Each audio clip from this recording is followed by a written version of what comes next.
Hi, good morning everyone. Azlan here. Um, I just wanted to make a follow-up video about the write-up that I did. First off, I want to say that thank you so much for taking your time to read all 4 parts of it, and thank you so much for having the patience to wait for all 4 parts. And thank you so much for giving me the encouragement to write all 4 parts of it. To be honest, I never expected such response from all of you. It really kept me going. Asalnya tu saja je tulis benda tu. Bosan kan, MCO 60 hari tak buat apa kan. So I thought nak buat apa lah, tulis je lah apa yang ada yang ada pengalaman sikit-sikit ni, just to see, it was just to while away the time, so thank you so much. I really appreciate all the comments, and I read each and every one of them. Thank you. I never expected to have such a large audience and such following. Ada orang kata macam John Grisham. Tinggi sangat tu. Terima kasih lah. It's a good encouragement. Thank you. So today I read all of your comments, and there were a few people asking questions about the write up. So today ada 5 soalan on the facts of the case. 1, 2, 3, 4, 5 questions on the facts of the case, and I think there's about 3 questions on lawyers' practice that were asked and needed clarification. So if this is of interest to you, please continue watching. If not, thank you so much for taking the time to read and leaving your comments and feedback. About the next story, here's the problem.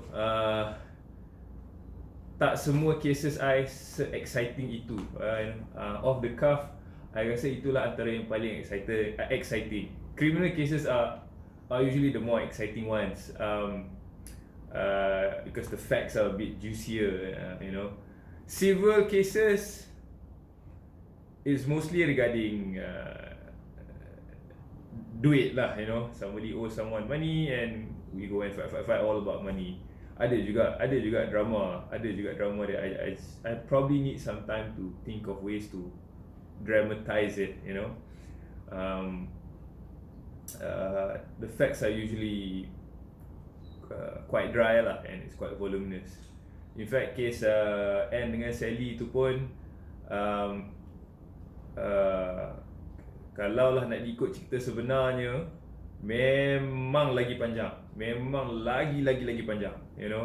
Ini kita tak masuk cerita, kita pergi site visit, tengok apartment tu macam mana, tengok kita orang pergi ukur, tangkap gambar, and then tengok bagaimana compare gambar rajah IO adalah langsung tak sama dengan gambar dengan keadaan fizikal apartment tu. Kita ada juga lagi saksi-saksi lain yang telah dipetik oleh yang telah disebut oleh Anne dan Sally, tapi mereka, satu, tak datang ke mahkamah, dua, bagi keterangan yang bercanggah dengan Anne dan Sally. So kalau lah nak buat betul-betul cerita macam tu, saya rasa it will probably need a book lah. We'll probably need a book and probably need 6 months of my life to do that. I probably have to charge all of you $49.90 at Google Play Store. Okay, so anyway, let's not waste time. Let's go to the Q&A. Soalannya I combine lah. Yamin kawan basketball Yamin Syafi'i ada tanya, Junior Mak Jiwa Hazaril Jojo pun ada tanya. Oh, by the way, special credit and special thanks to Faiz Junior I dekat Mak Jiwa, Faiz Pire, seorang penulis yang amat berbakat dan amat berpengetahuan mengenai hal ekonomi. Terima kasih kerana tolong share this posting, and terima kasih kerana tolong compile into one posting. I really appreciate it. I really appreciate it. Faiz ni bukan saja handsome, berbakat lagi, you know, kenal daripada Mak Jiwa lagi. Saya rasa dia dulu geng nasyid juga kot. Dia ni memang budak baik lah, budak baik, intelligent dan berbakat. He will go far in life lah, I have no doubt about it. He will go far in life. Kami taklah rapat sangat kat sekolah, tapi you know, kita orang kenal lah, you know, and we share a lot of good and bad memories together. Disclaimer awal lah, aku tak terlibat kes malam yang kena tidur lokap balai Sungai Petani tu. Aku sibuk buat benda lain. Tapi aku ada lah kat situ malam tu. Aku nampak, tapi aku tak terlibat lah, you know. And we probably should make an effort and write more about things against bullying, you know. It was fortunate that it did not go any further than that. Okay. Anyway, let's go to the Q&A on Anne and Sally. Soalan pertama ialah by Jojo and ini bukan Joe the accused ya. Ni junior I, nama Hazaril Jojo, and also Yamil pun tanya juga, and Bash pun tanya. Hi Bash, what happened to Anne and Sally after the case?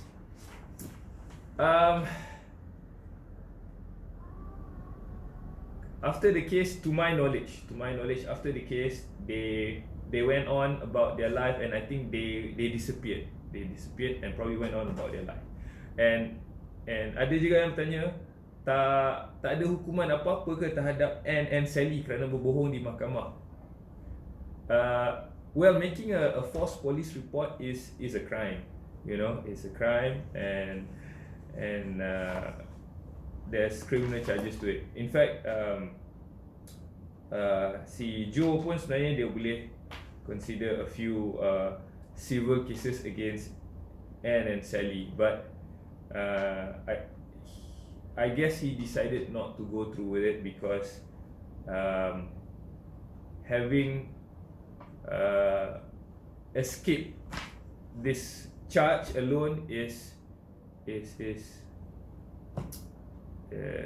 good enough for him, and he does not want to dwell on this any further. I'm guessing. Also, if he wants to continue with a civil case against Anne and Sally, this thing will number one, it will be dragged up again. Number two, it will cost time and money. You know, you go to court, on average lah. I always tell my client, if you go to court, if you don't have 30,000 to spend on going to courts, don't bother. Going to courts is costly.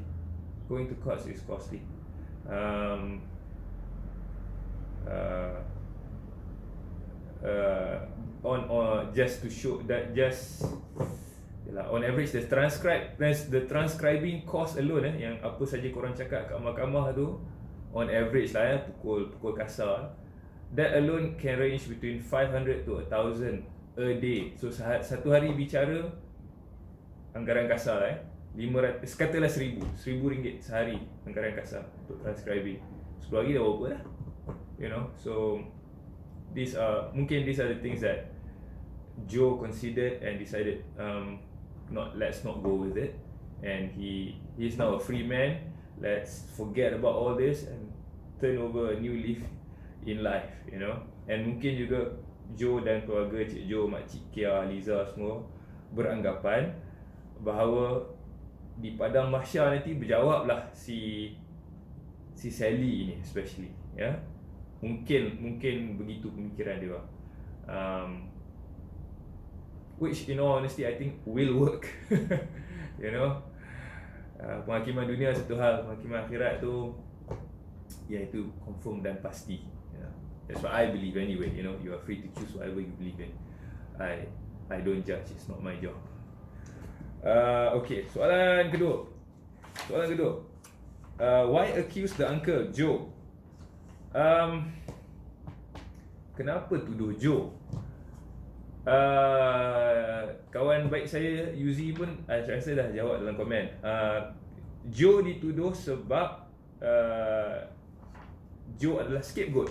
I think cerita sebenarnya mengikut cakap Joe dan Makcik Kia adalah cerita sebenarnya dia orang tak mau bayar hutang Sally dan Saleh, the suami, terhadap Makcik Kia. Makcik Kia ada bagi pinjam dia orang 200,000 masa dia orang nak kahwin lah itu. So bila Makcik Kia minta duit tu balik, minta secara baik. Minta kata kalau ada bayar lah, you know. Dia bukannya minta ni letter of demand, bayar dalam masa 7 hari, kalau tidak aku saman. Tak ada, Makcik Kia tak buat macam tu pun, ya. Makcik Kia kata, Sally, hari tu makcik ada bagi 200,000 untuk start business.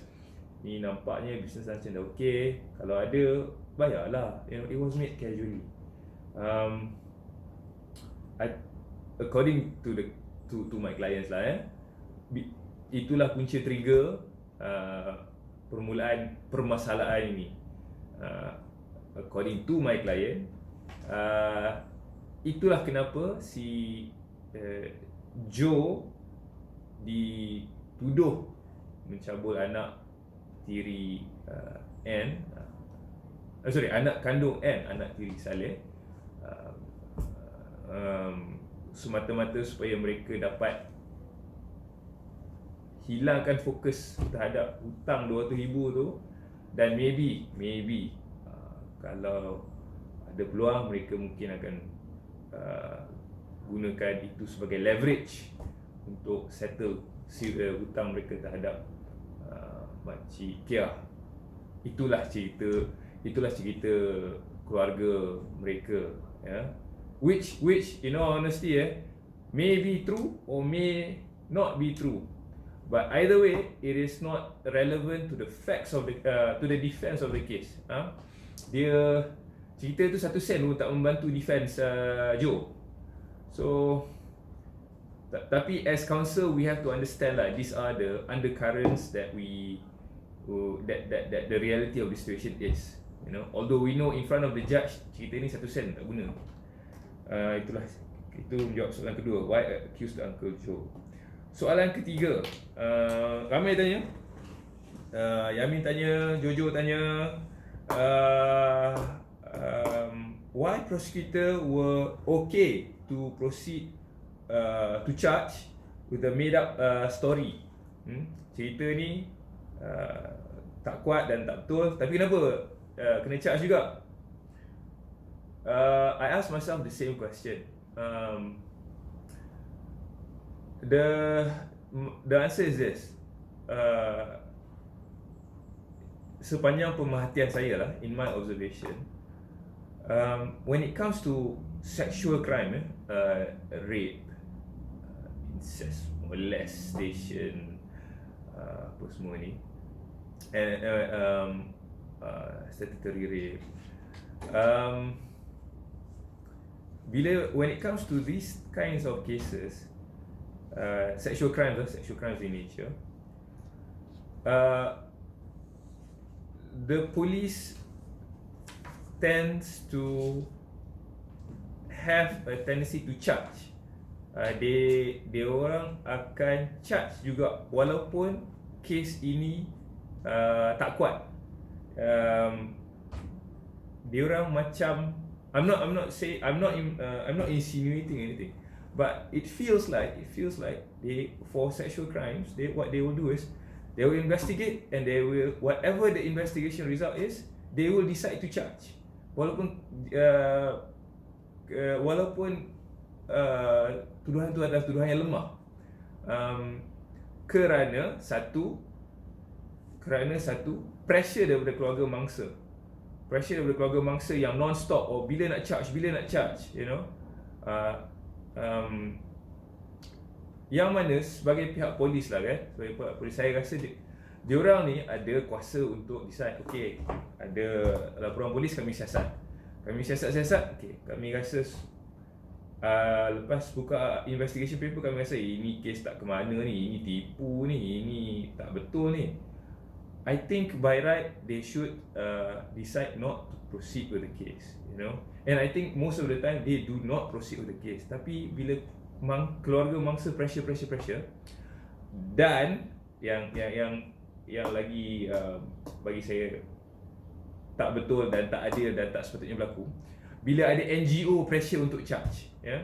Saya rasa kes Anne dengan Sally dengan Joe ni belakangnya ada NGO. Saya tak tahu NGO mana, you know, but I heard rumours lah, that there were NGOs behind the scenes pressuring the case to be charged, because this is something I overheard the IO investigation officer ganti. IO ganti itu kata memang dia kena pressure dengan NGO untuk proceed untuk charge. Jadi saya rasa ini tak sepatutnya berlaku. PDRM mempunyai kuasa dan tak sepatutnya bow down to this kind of pressures, you know. Also, it seems to be that there is a lack of direction on the case. IO yang proceed Kes Joe ni ialah IO ganti. Dia pun tak tahu pokok pangkal. Dia proceed je lah sebab benda file dah datang kat dia. Dia pun hanya mengganti tugas orang sebelum ini. So dia proceed je. Saya bukan tak pernah hantar rap, you know? Saya pernah hantar rap. Berkali-kali saya hantar rap untuk minta charge ni digugurkan. Tapi dia orang tak nak juga gugurkan. Saya tak tahu kenapa, you know. Dari awal kita orang cakap charge ni tak masuk akal. Joe tak duduk dia pun di apartment tu, you know? But they still decided to go on with it. I don't know why. So it seems to me like for this case there is a lack of direction and there is a lack of ability to make decisions when it comes to this matter, which probably should not have happened. Okay, tu soalan nombor 3. Soalan nombor 4. Ada orang tanya, tapi dekat end tu ada tear juga kan? Ada small tear 6 months ago. Who did it? Here's the thing. Memang ada tear. Memang medical report kata memang ada tear, small tear 6 months ago. But here's the thing. That tear could have happened from any number of things. Mungkin dia bersukan, mungkin dia jatuh, you know. Boleh tear. The job of the prosecution is to prove that tear came from an act of sexual misconduct, and they must prove it beyond reasonable doubt. You know, they cannot just say ada tear kecil, mesti Joe buat. It cannot work that way. It should not work that way. It will never work that way. You know, and if it does work that way, it should be vehemently argued against. You know, so mengenai isu tear, yes, memang ada tear, but we don't know what's the cause of the tear. Any number of things could have caused that tear. You know, dia mungkin bersukan, dia mungkin jatuh. I was informed dia juga aktif dalam extracurricular activities, you know, segala judo lah, aikido lah.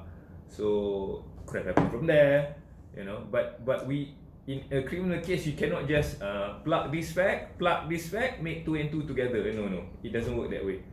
It has to be beyond reasonable doubt, you know. So yeah, that menjawab isu tear tu.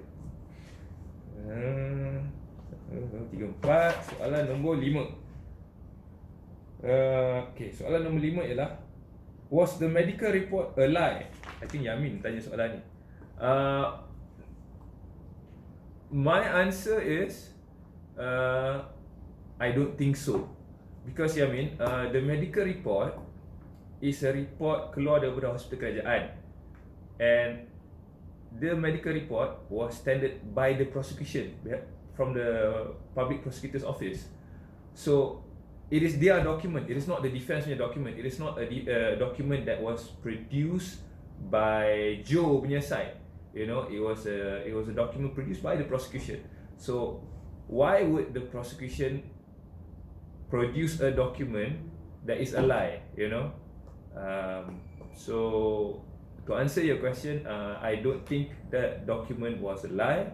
In fact, the doctor came and testified. You know, like I said, if I were to tell you the whole story, memang will probably end up being a book and it'll probably be 400-500 pages long. The doctor did come and testify, and the doctor herself did mention that the tear happened more than 6 months ago, and it could have been a result from any number of injuries. And more importantly, the doctor also testified that during November 2018 though, there was no tear detected by her. You know, bila doktor sendiri cakap November 2018 tak ada tear, it raises a huge doubt in the case lah, you know. Okay, so I think itu telah menjawab cases mengenai fakta kes Anne and Joe and Sally ni. Kita pergi ke the three questions about general law practice. Okay, soalan pertama, how to get more experience in doing criminal defense cases. Okay, yang ini ya kawan-kawan, I have 4 letters for you. Y, B, G, K. You know, and don't expect for payment. You know, if you're interested in doing criminal cases and you want to cut your teeth in doing criminal cases, pergilah buat YBGK file. You know, kalau kat YBGK Selangor tu, file dia sampai ke ceiling. I kid you not. Masa zaman Roger dulu, I duk pergi YBGK Selangor, file dia susun stack sampai ke ceiling. You can literally main domino, pick and choose file mana kau nak ambil. You know, and I would suggest pergi buat, cut your teeth, train, because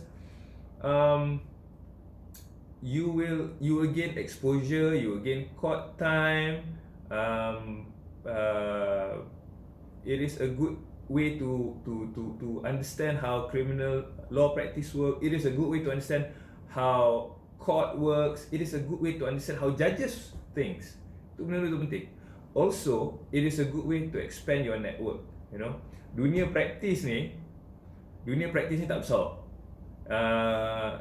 You have to know each other, you know, and to the best of your ability, janganlah gaduh sama sendiri.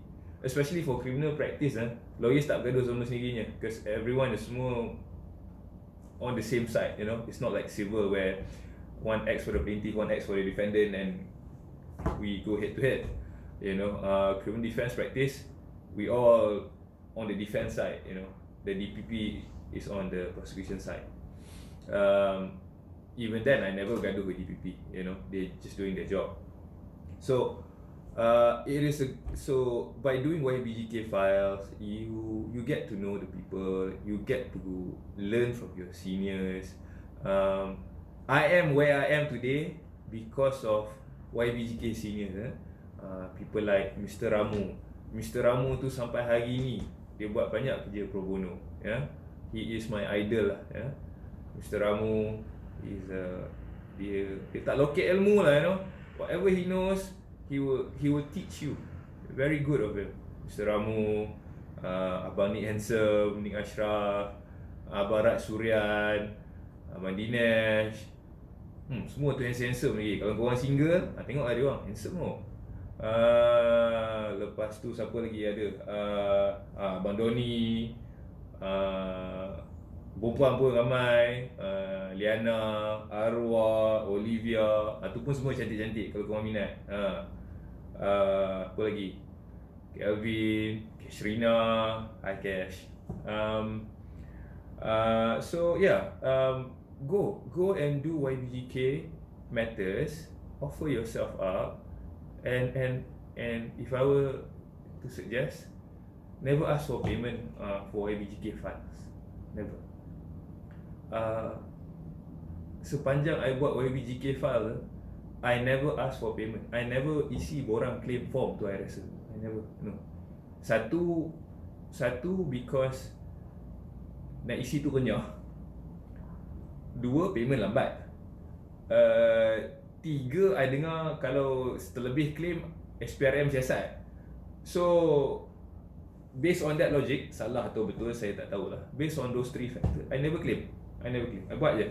Lagi pun Kod Syalam dekat dengan office I buat je. From there I dapat banyak cases yang menarik-menarik lah, So I hope that answers your question. I hope that answers the question how to get more experience doing criminal defense file. Second question, I think Abang Syed Al-Junid cakap ni. Happy birthday Abang Syed. Should lawyers take up cases that we believe are should lawyers only take up cases that we believe are innocent?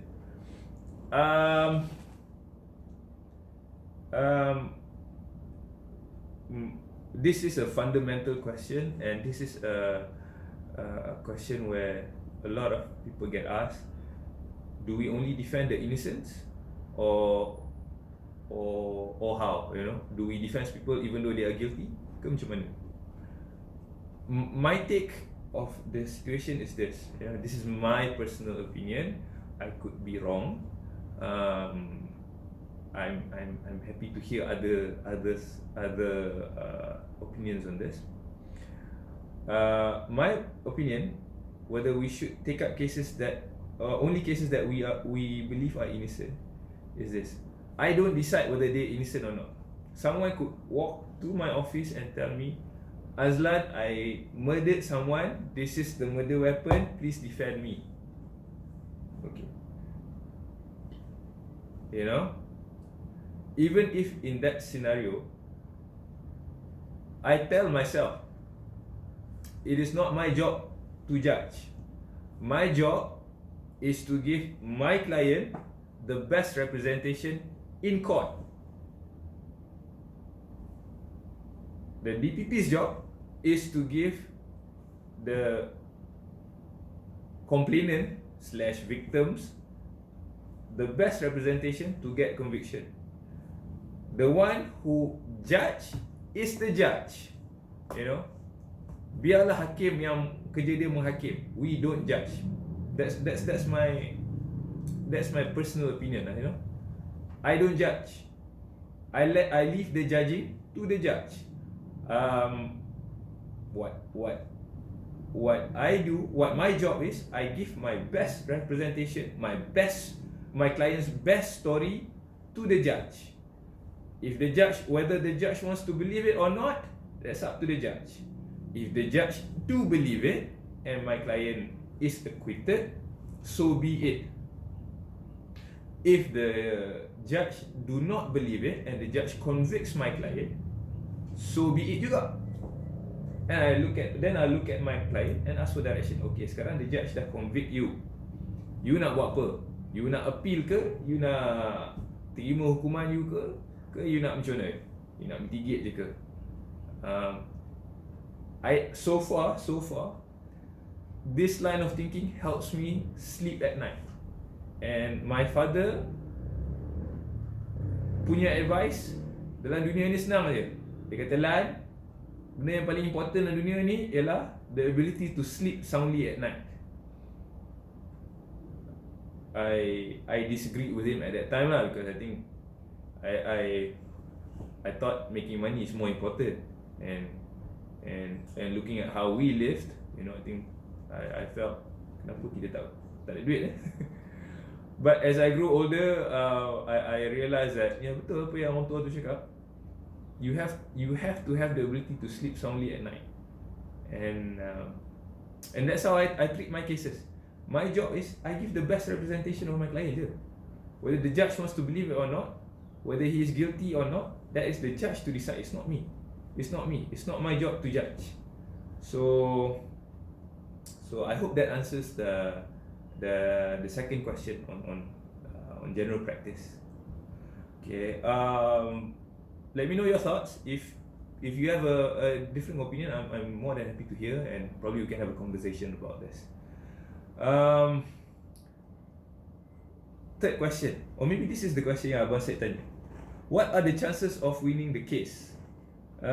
Of winning a case?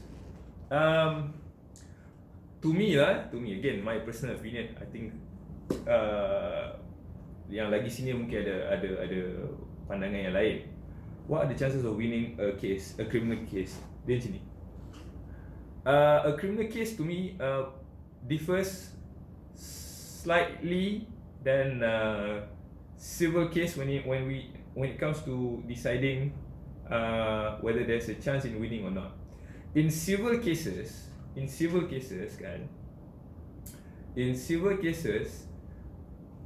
from the get go, daripada awal kita jumpa klien, kita tengok dokumen semua, kita dah tahu dah kes ni ke mana dan chances of menang, you know. Katakanlah kerja hutang. Ada kontraktor buat kerja, klien tak bayar, you know. From the get go kita dah boleh establish dah kes ni. Kontraktor buat kerja, okay, mesti ada PO, mesti ada buyer buat keluar owner buat keluar PO, lepas tu kontraktor buat kerja, kontraktor buat keluar invoice, lepas tu buyer ada bayar sikit, dia bayar 10%, so bayar 10%, lepas tu ada receipt lah pula daripada kontraktor tu kepada owner tu kan. Lepas tu the remaining 90% dia tak bayar, for example kan. So ada contractual relationship dan tinggal si buyer tu tak bayar aje. From that document, daripada awal sebelum file apa-apa kat mahkamah pun kita dah tahu dah ke mana arahnya kes civil itu, you know. Kalau kes yang macam yang I describe tadi tu, I rasa chances senang kita nak cakap InsyaAllah boleh menang tu, you know. Unless tiba-tiba si buyer tu buat keluar dokumen kata you know, kerja kau off spec ke apa ke, which we will also know very early on because kita kena hantar dato demand apa semua. So and defense are prepared early on. So daripada awal in civil cases selalunya daripada awal kita dah boleh agak dah kes ni akan ke mana, how strong or not this case for civil. For criminal cases you cannot do that, my opinion lah. For criminal cases I don't think you can do that because you don't know how the case will develop, and if there's any development that might help your client in winning the case immensely, you know. I bagi contoh yang paling bodoh lah. I bagi contoh yang bodoh lah, contoh yang supaya semua orang senang faham apa yang tengah membebel. Klien datang, dia kata, Azlan, I bunuh orang seorang. Ni murder weapon dia, pisau, darah tu darah victim lagi. Said, okay, I memang bunuh orang. Lepas tu dia pergi ke balai polis, dia mengaku dia pergi serah diri. Dia pergi serah juga pisau tu. Okay, fine. Dia kena tuduh 302 bunuh, ya. It looks like an open and shut case, you know. Family datang kata, Azlan tolonglah defend Encik Bob ni, Encik Bob, tolonglah defense dia. Nak defend apa? Memang dia bunuh orang, memang dia guna tikam, guna pisau, memang itu darah mangsa dan tikaman itu menyebabkan kematian kepada mangsa. Macam mana nak defense? You know, it looks like 100% case kalah, you know. Even with that kind of scenario, bagi saya, we should defend. Kalau klien kata saya nak dibela, we should defend because you don't know how the case will develop and what might transpire during the development of the case, during the development of the trial. For example, dan pernah berlaku, and dare I say selalu juga berlaku, situasi di mana tengah-tengah trial murder weapon tu hilang, ataupun tiba-tiba murder weapon tu chain of evidence tu broken. Mungkin murder weapon tu sepatutnya disimpan dengan tagging yang betul, simpan dalam plastik yang betul, simpan dalam tempat yang berkunci yang betul. Ianya tak berlaku. Soalnya dadah lah, kes dadah. Tiba-tiba during trial, masa nak produce murder weapon tu tak ada, hilang. balai polis terbakar ataupun store simpanan terbakar. Now the murder weapon is lost. They cannot produce the murder weapon during the trial. Because of that, suddenly the client now has maybe a defense that can be used to raise doubt, because now the murder weapon cannot be found. Bunuh memang dia bunuh, tapi sekarang murder weapon tak jumpa. Macam mana? Jam. So coming back to the question, what are the chances of winning the case? Jawapan saya, if client ask to defend, you defend saja. You defend, you should defend. You don't know what the development of the case might turn up. Apa benda yang mungkin faktor-faktor yang membantu. Okay, so I hope that answers all the questions in the Facebook. Again, thank you so much for everyone taking the time to read it. I really appreciate it. Thank you for your kind words. Also, I apologize if my writing offends anyone. Looking back, on a hindsight, probably I should not have written something of sexual crime in nature during bulan-bulan puasa ni. For that, if my writing mengganggu you, I do apologize. Also, for the real family that had to go through this case, if you read this, I hope all of you sihat, dan saya minta maaf sangat-sangat sekiranya penulisan saya ni mengganggu keluarga kalian semua, especially macam Joe tu. I know I describe you quite negatively, and in real life you are not like that. You are not like that at all. You I spice it up, I admit. Joe in real life is a good looking chap. I just need to spice it up to make a distinction, so that in the first glance it looks like Joe was guilty for fiction's sake. Joe, I know lepas raya I tak sempat jumpa you. I hope wherever you are, you sekarang berada di satu tempat yang lebih murah rezeki, lebih seronok, lebih happy.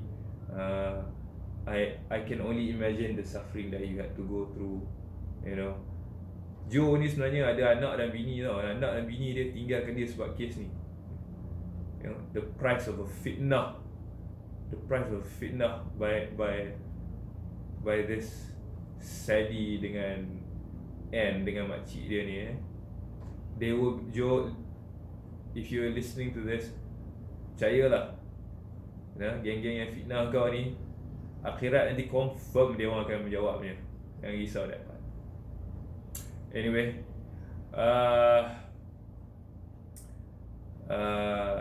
puasa tinggal lagi 9-10 hari. So 10 malam yang terakhir ni kita banyakkan lagi ibadah kita. Mana tahu dapat berjumpa dengan Lailatul Qadar. Selamat puasa, selamat hari raya. Minta ampun, minta maaf kepada semua. Hopefully I'll see you again sometime soon. Okay, bye bye.